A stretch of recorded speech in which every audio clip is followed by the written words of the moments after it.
صوت مرکزی ارام‌تر پخش بشه. بعد هفته 12 دقیقه ما شروع می‌کنیم و رأس 7 تا نیم هم ان شاءالله خاتمه پیدا می‌کنه. این هلال ماتم است باید بینش خونده بشه. باز این چی شورشی هست. حالا دو بیت شما خونیم بعدش هم این هلال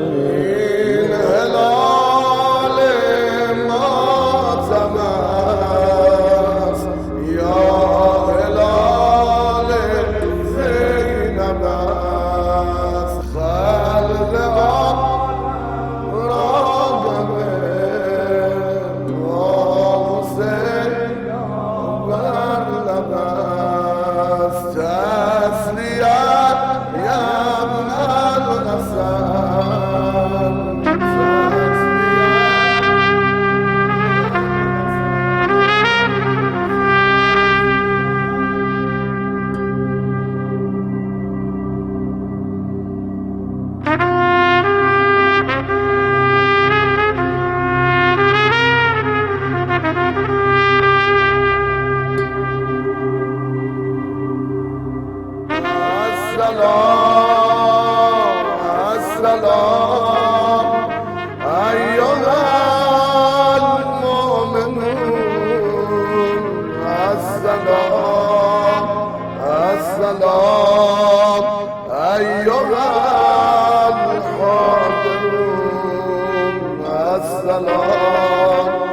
السلام